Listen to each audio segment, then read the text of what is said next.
Bon, le débat à la rentrée, qui ne change rien à l'affaire, franchement, moi je trouve ça ubuesque. Ubuesque. C'est vraiment des mécanismes. Ces pétitions-là, face à la légitimité des députés qui sont, et des parlementaires de façon globale qui sont élus. Donc on voit qu'il n'y a pas encore les moyens de tout le monde veut associer les citoyens, mais quand ils donnent leur avis ou quand c'est par des pétitions, des manifestations et tout, c'est pas pris en compte. Donc en fait, comment on fait? Et c'est ça où on est dans une crise démocratique qui est multiple en fait. Alors nous sommes avec Véronique Le Floch. Bonjour et merci beaucoup d'être avec nous. Vous êtes la présidente de la coordination rurale. Comment est-ce que vous la regardez, vous, cette pétition qui monte et ces signatures qui augmentent comme ça d'heure en heure? Bonjour, bien écoutez, pour la coordination rurale, tout ça, c'est la goutte d'eau qui fait déborder le vase. Enfin, c'est une pétition avec le million de signatures largement dépassées, mais tout ça n'est rien finalement. Quand on réfléchit bien, si c'était une pétition avec 20, 30 millions de signatures, oui, nous serions satisfaits et oui, nous aurions l'impression d'avoir un signal positif de la part de ces signataires qui, en même temps, diraient « Nous sommes prêts à multiplier par 2, par 3 notre budget alimentation parce que nous voulons soutenir nos agriculteurs, parce que nous voulons cette agriculture et nous reconnaissons que en leur supprimant les moyens de protéger leurs plantes, leurs animaux, bien, il y aura 2 à 3 fois moins de production. Donc, nous devons faire cet effort budgétaire pour l'alimentation. Et ça passe par ça. Donc, finalement, 1 million, 2 millions de signatures, ce n'est rien, ce n'est pas suffisant. Mais nous, ce qu'on veut, c'est... nous sommes dans l'Europe ou nous ne sommes pas dans l'Europe. Finalement... ailleurs en Europe, dans 26 pays sur 27, ils ont des moyens de production différents aux nôtres. Alors si on veut s'isoler, qu'on arrête avec cette Europe, parce que cette Europe, je voudrais vous faire part d'une émotion profonde qui nous touche, nous, à la coordination rurale, c'est qu'en ce moment où on se parle, on nous applique une loi européenne pour abattre tous nos troupeaux. Et qu'en ce moment même, on ne sait pas où sont nos gars dans les campagnes, parce qu'on est en train de tout abattre. On est en train de détruire notre patrimoine culinaire, nos AOP, et que même avec un recours au Conseil d'État, eh bien, nous ne sommes pas entendus. Le rouleau compresseur, il est mis. Nos productions animales, nos productions végétales, on va tout détruire. Et un syndicat qui devrait être là pour remonter le niveau de vie des agriculteurs, pour faire en sorte que demain, ils soient bien plus nombreux à s'installer, eh bien, on se rend compte que tout le monde est contre nous et cette pétition, eh bien, j'espère qu'elle atteindra des dizaines de millions de voix et que finalement tout le monde se dira oui, on veut d'un référendum d'initiative partagée pour une nouvelle agriculture conforme à la charte de l'environnement, pour la santé, pour l'environnement, ce qu'on fait déjà. Mais finalement que tout aille dans ce sens et qu'il n'y ait plus de dichotomie entre les paroles et les actes.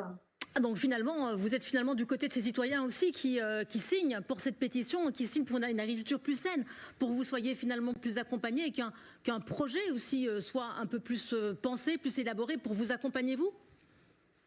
Alors nous, on reconnaît qu'on a déjà une agriculture propre, puisque justement il y a une surtransposition des normes européenne au niveau de la France. Donc nous, on n'a rien à se reprocher. Mais ce qu'on ne peut pas admettre, c'est cette concurrence déloyale.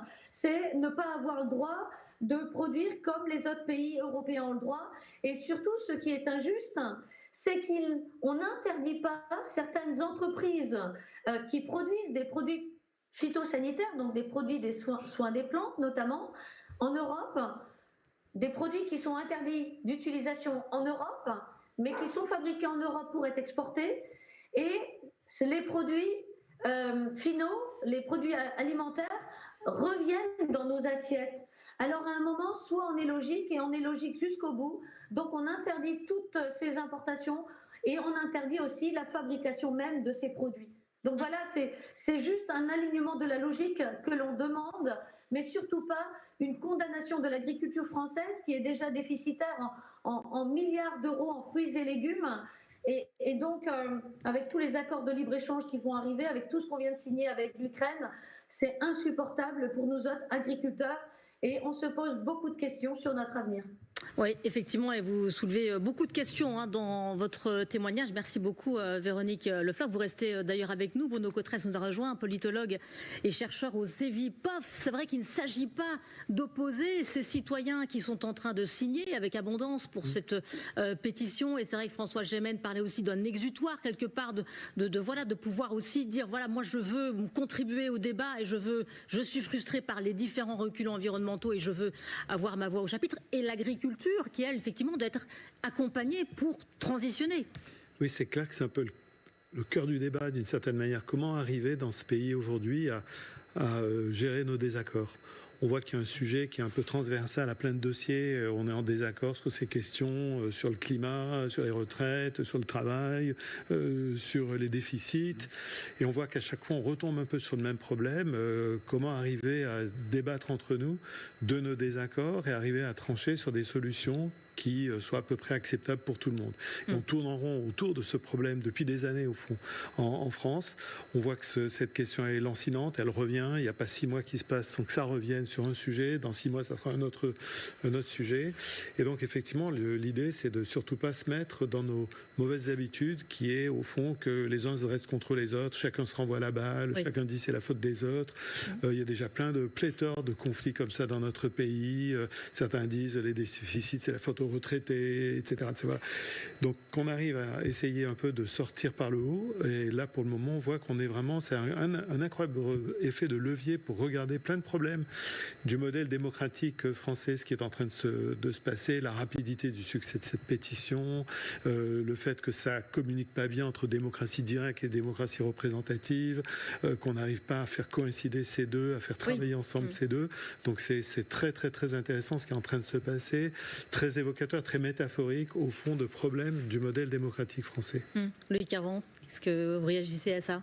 Oui, je crois qu'on est dans une société qui globalement a de plus en plus de mal à accepter l'effort et la contrainte, y compris quand la contrainte elle est démocratique et quand cette contrainte c'est que quelqu'un d'autre vote à votre place, un député comme moi. Et finalement, c'est assez symptomatique de ça. Moi, j'ai des gens qui m'interpellent, qui me disent « mais j'ai voté pour vous, et là, vous votez pas comme moi je veux ». Oui, mais c'est quand même le principe de la démocratie représentative. Et on a de plus en plus de mal à accepter toutes les contraintes, y compris celle-ci. Moi, je trouve que c'est extrêmement symptomatique, effectivement, de ce qu'on vit.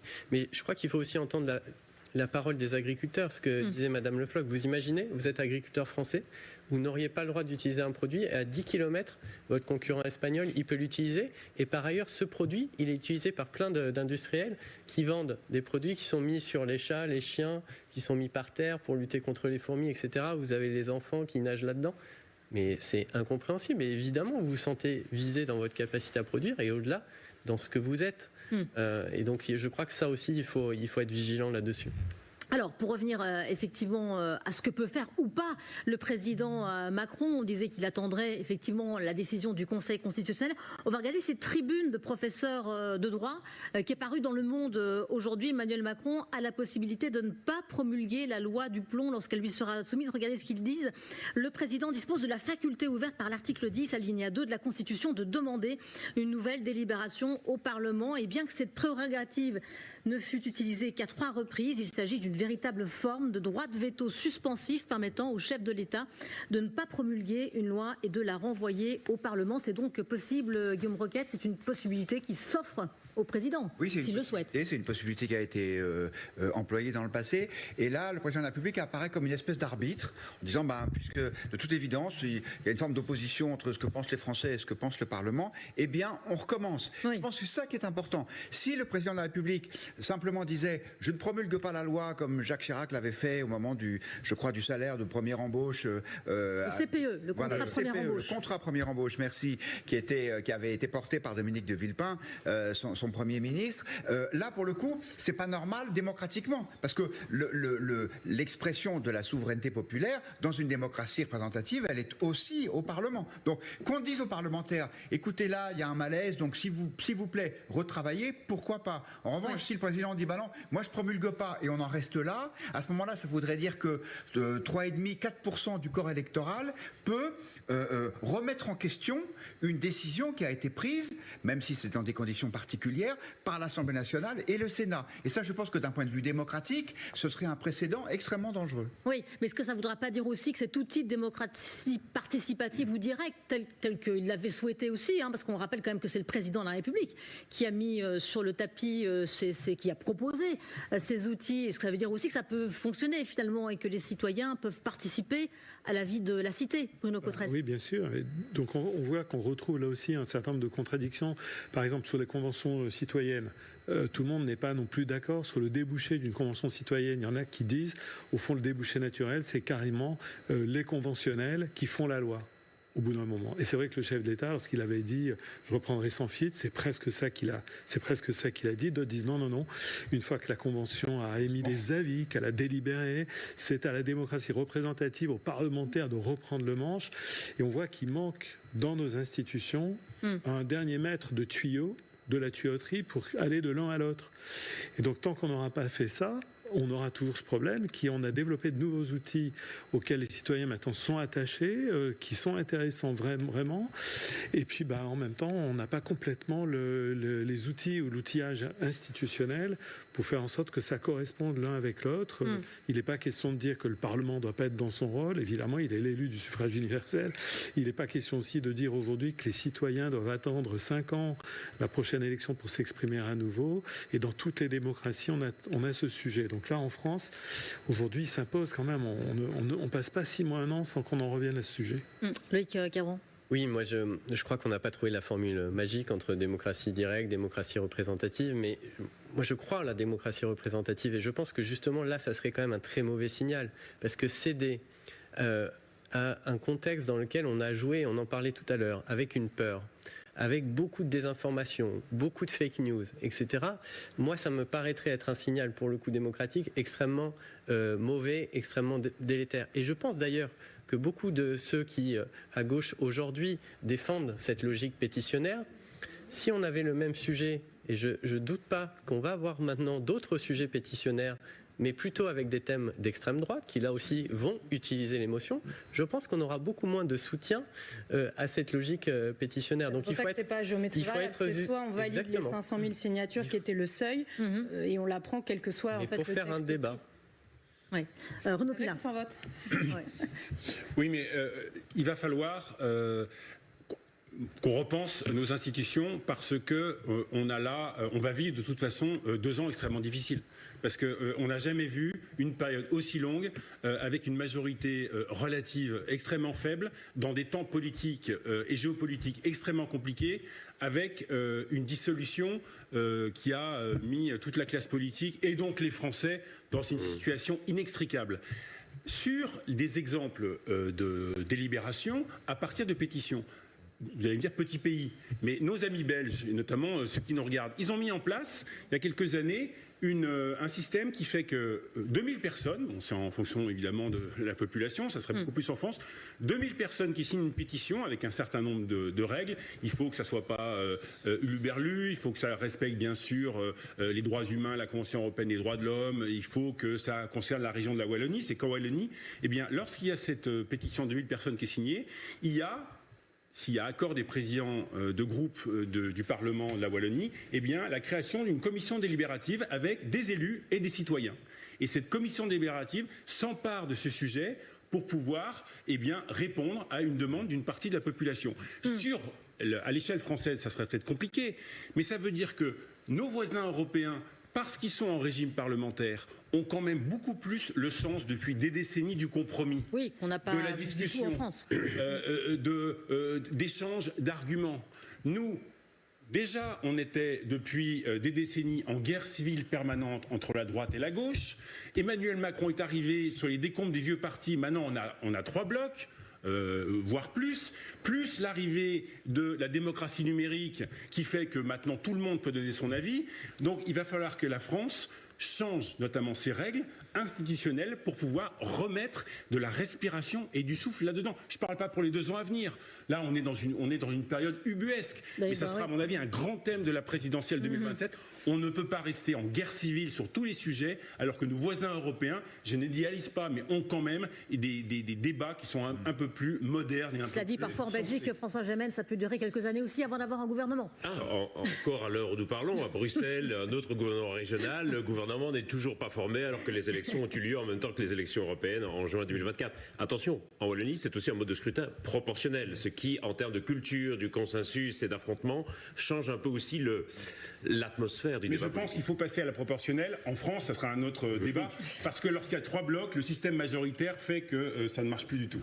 Alors effectivement, là on en est à 1 600 000 signatures, mais vous le disiez tout à l'heure quand vous nous avez expliqué les différentes pistes sur la table, pourquoi pas un référendum d'initiative partagée, 4,5 millions de signatures, enfin à peu près, non, on va dire 4,8 millions de signatures, 1/5 des parlementaires, ça c'est un outil qui est disponible aussi depuis 2008, suite à une modification de la Constitution, mais ça n'a jamais été utilisé. On peut imaginer que ça le soit, Bruno Cotresse ? Oui, en tout cas, voilà, c'est théoriquement possible. On a vu toutes les difficultés. Là aussi, c'est un sujet autour duquel on tourne depuis pas mal d'années.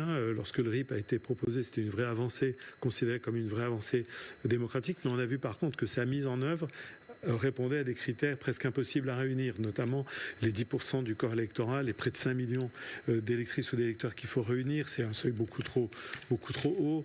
Et on voit que ça crée là aussi des malentendus, des tensions, des frustrations. Pendant les Gilets jaunes, il y avait tout ce débat sur le RIC plutôt que le RIP. Voilà, on voit là aussi, encore une fois, un débat français autour duquel on tourne, qu'on n'arrive pas à faire déboucher sur quelque chose de plus inclusif, de plus fluide pour les citoyens, qui se retrouvent mieux, qui aient mieux le sentiment que le système politique est à l'écoute. Je rappelle quand même que, d'après les études que nous produisons au CEVIPOF, je pense notamment à notre enquête annuelle sur la confiance, le tableau que les Français ont de la vie politique, de la classe politique, est calamiteux. C'est absolument catastrophique. Les gens ont le sentiment de ne pas être écoutés, de ne pas être respectés. Ils voient l'univers de la politique comme un univers bunkérisé qui ne communique plus avec le pays. J'exagère pas du tout, c'est vraiment ce que nous avons dans nos données.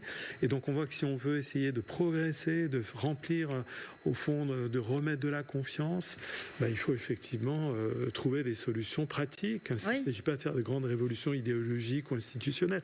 Des solutions pratiques qui donnent davantage, rejoint Renaud Pilat, qui donne davantage aux citoyens le sentiment que le système est à l'écoute et qu'il arrive à régler des problèmes. Le succès de la pétition aussi, à mon avis, c'est une sorte de faille dans le bunker. Voilà, avec peut-être une opportunité pour le président de la République de rebondir sur cette pétition, François Gemmen, lui qui parlait d'un deuxième mandat écologique ou pas. C'est certain que jusqu'ici, on assiste à un détricotage en règle des quelques avancées qui avaient été obtenues en matière d'écologie sous son quinquennat. Donc, effectivement, moi je crois que là où nous ne parvenons pas à réussir l'écologie en politique, c'est qu'elle nous apparaît comme une contrainte et qu'on n'est pas parvenu à en faire un vrai projet mobilisateur et fédérateur pour l'économie et pour la démocratie. Et ça, je pense que c'est le gros souci et c'est ça qui explique largement les reculs écologiques auxquels on a assisté ces dernières semaines. Oui, et ce qui prouve effectivement le succès de cette pétition, Renaud, c'est le fait que ce soit la santé publique qui soit mise aussi sur le devant de la scène. Et c'est vrai que c'est peut-être ça aussi qui explique cet engouement. Oui, effectivement, la santé. Vous regardez les 5 priorités des Français dans les dernières enquêtes d'opinion, et vous regardez, et vous avez les 5 sujets qui peuvent effectivement enflammer, cliver l'opinion de façon extrêmement forte. Mais c'est encore une fois, c'est pas. Je suis désolé, mais le climat, par exemple, ne mobilise pas. Il y a des tas de documentaires ou ceux-ci qui sont faits. Et, par exemple, des audiences sont faibles parce que ça ne mobilise pas. Mais sur les ZFE, par contre, l'argument de la santé n'a guère mobilisé. Absolument. Alors la vraie raison d'être des ZFE, c'est au départ une raison de santé publique. Véronique Leflauche, je vous vois réagir. Alors, tout ça s'inscrit dans justement ce que nous, à la coordination rurale, défendons. Déjà, nous avons rejoint le mouvement de Alexandre Jardin avec les gueux par rapport à la PPE 3. Et nous avons rédigé un RIP, donc un référendum d'initiative partagée que nous avons déjà présenté à de nombreux députés, sénateurs, puisqu'il faut recueillir la signature de 185 d'entre eux. Donc, ils sont tous favorables, mais pour le moment, les signatures ne se cumulent pas. Donc ce RIP, qui s'inscrit justement dans l'article 11 permis par la Constitution, donc permis depuis 2018 par Emmanuel Macron, on l'inscrit justement pour l'intérêt d'une consultation des Français par voie référendaire sur la sécurité alimentaire, la santé des consommateurs, la souveraineté agricole française. C'est dans le contexte de la crise existentielle et structurelle que traverse l'agriculture. C'est pour l'intérêt économique et social du million de personnes travaillant dans nos fermes, auxquelles on associe tous les millions de salariés du secteur du para-agricole, l'intérêt environnemental, et donc dans le respect justement de la charte environnementale.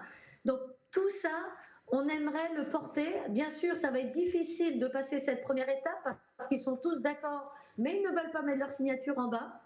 Et après, si on passait cette étape, la validation par le Conseil constitutionnel qui se donnerait un mois, et si ça passe cette étape, il faut encore les 4,8 millions de signatures. Effectivement, donc, et ça prend un certain temps.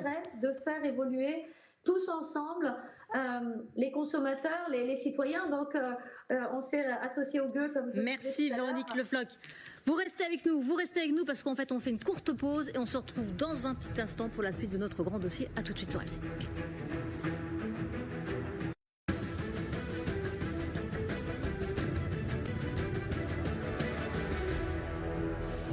Retour sur le plateau du grand dossier, on se pose cette question, loi Duplon, une pétition peut-elle changer cette loi? On va aussi se poser cette question dans cette toute dernière partie de la France. Peut-elle tout toute seule? On sait que ce texte réintroduit un insecticide jugé dangereux pour l'environnement et la santé publique. Celui-ci est autorisé dans 26 pays sur 27 dans l'Union européenne jusqu'en 2033. La France l'avait interdit en 2020. Laura Latchamp, vous êtes avec nous. Bonjour et merci beaucoup. Nos agriculteurs dénoncent une concurrence déloyale, que ce soit dans nos accords de libre-échange, mais aussi au sein de l'Union européenne. Oui, un sujet polémique en effet. Pourquoi elle fâche? On le rappelle, car la loi réintroduit sans délai et sous condition l'acétamipride, un insecticide de la famille des néonicotinoïdes, interdit depuis 2018 en France, mais autorisé dans l'Union européenne, et cela jusqu'en 2033. L'acétamipride est autorisé dans 26 pays sur 27 en Europe. Répétait encore Laurent Duplon. Il s'agit d'une mesure réclamée notamment par les producteurs de betteraves, de noisettes, de pommes et de navets. Toujours selon Laurent Duplon, en continuant à interdire ce pesticide, la France fait courir une concurrence déloyale à ses agriculteurs. Oui, ce qui ne va pas dans le sens des scientifiques. Oui, tout à fait. Rappelez-vous, au mois de juin dernier, la ministre de l'Agriculture, Annie Genevard, déclarait que cet insecticide est autorisé partout en Europe parce qu'il n'a pas été jugé par les scientifiques européens comme dangereux pour l'environnement et pour la santé humaine. De son côté, l'Autorité européenne de sécurité des aliments, dans un avis de 2013, s'interrogeait sur la non-toxicité de l'acétamipride pour le cerveau, c'est-à-dire le risque d'un effet nocif sur le cerveau lors de son développement chez un fœtus ou un enfant. Elle estimait qu'elle n'était pas suffisamment documentée par l'industriel et qu'une autre étude devait être menée. Le sénateur LR, donc Laurent Duplon, le martèle à nouveau en continuant à l'interdire. La France fait courir une concurrence déloyale à ses agriculteurs dont elle fait des boucs émissaires en leur disant vous ne pouvez plus avoir aucun moyen de production, mais par contre on vous livre à la concurrence de vos voisins puisque eux vont pouvoir continuer à utiliser ces produits qui vont leur permettre d'avoir une forme de rentabilité économique et de rendement. C'est ce qu'il a indiqué dimanche, c'était chez nos confrères de France Info. Évidemment, tout cela relance le débat autour du Mercosur, un accord de libre-échange entre l'UE et les pays du Mercosur, c'est-à-dire le Brésil, l'Argentine ou le Paraguay, mais relance également le débat du traité de libre-échange entre les pays européens. En clair, l'accord Mercosur permet d'importer par exemple plus de viande aux hormones ou encore, on en parle largement en ce moment, de pesticides interdits. L'accord libre-échange entre les pays européens permet la réalisation d'un espace de libre-échange sans droit de douane ni restrictions quantitatives à l'importation. En fait, tout cela relance également le débat économique, des diminutions de rendement pour les agriculteurs qui se sentent menacés dans leur production, dans leur filière, les agriculteurs français qui se sentent lésés par rapport aux autres agriculteurs européens. Effectivement, et c'est tout le débat. Merci beaucoup Laura. Guillaume Roquette, la France peut-elle quelque chose toute seule ? au sein de l'Union européenne. Oui, elle le peut, c'est ce qu'elle a fait d'ailleurs, puisque seul parmi tous les pays de l'Union européenne, nous avons décidé d'interdire ce produit. Le résultat des courses, c'est qu'il y a un certain nombre de productions, notamment celle de betterave, qui permettent de faire le sucre, qui sont en grand danger à cause de maladies, je crois que ça s'appelle la jaunisse de la betterave, et à cause d'un puceron que permet de supprimer ce néonicotinoïde. Et je crois que là, on est au cœur du sujet, c'est-à-dire que les Français, ils veulent que les frontières soient ouvertes parce que ça permet d'avoir des produits moins chers. Et en même temps, ils veulent une espèce de protection maximum. C'est le culte du principe de précaution. Sauf qu'il y a là une contradiction. Parce que si on décide de continuer à avoir des frontières ouvertes, mais qu'on veut faire cavalier seul sur des sujets aussi importants que cela, le résultat des courses, c'est que nos sucreries vont fermer. Et que donc on va importer des produits de l'étranger. Et je crois que là, il faut une forme de cohérence. Et donc, si on n'arrive pas à se décider tous ensemble en Europe, il va y avoir un problème. Et ça aussi, c'est un peu une maladie française, c'est ce qu'on appelle la surtransposition de la norme européenne, c'est-à-dire que nos fonctionnaires nationaux font du zèle et ils ont tendance toujours à en rajouter une louche, peut-être pour montrer qu'on a encore besoin d'eux, malgré le transfert de la réglementation du pays vers l'Europe. Le résultat des courses, c'est qu'on est un peu paralysé. Oui, Véronique Le Floch, pour conclure, vous êtes encore avec nous, présidente de la coordination rurale. Est-ce que la France, elle peut montrer une voie au sein de l'Europe ? Je pense qu'il faut rajouter par rapport à tout ce qui est dit et tout ce qui fait peur, c'est que quand on parle de cette toxicité pour les abeilles, pour l'eau et pour l'environnement, on parle des 4 néonicotinoïdes autre que l'acétamipride. L'acétamipride est 2300 fois à 4000 fois moins toxique que le sont les 4 autres. Et parmi les 4 autres, il y a l'imidaclopride, qui est l'insecticide qui est dans les colliers anti-chiens. Donc, c'est ça que tout le monde doit savoir. Donc, est-ce que la France réussira à faire bande à part? Est-ce qu'on est prêt à la condamner alors que le traitement des betteraves, c'est déjà sur la graine et en plus, c'est uniquement 1,3% des surfaces agricoles en France. On a aussi la production de noisettes qui est condamnée. Alors que j'ai acheté une tablette de chocolat tout à l'heure volontairement pour voir, eh bien, on était avec une belle marque, 7% de noisettes, donc plus de noisettes en France, mais des noisettes d'ailleurs qui auront eu ce traitement. Donc, soyons logiques jusqu'au bout, plus de contrôle aux frontières et on interdit tout ce qui ne correspond pas à nos normes. Mais dans tous les cas, soit on choisit de condamner définitivement l'agriculture française, de dépendre de toutes les importations pour notre souveraineté alimentaire et on valide la signature de tous les accords de libre-échange, mais on ne parle plus alors de renouvellement des générations, ce qui est un vrai débat de société. Effectivement, c'est un vrai débat. Merci beaucoup Véronique Le Floch, en tout cas d'être intervenue dans le grand dossier. Merci aussi à tous les 5.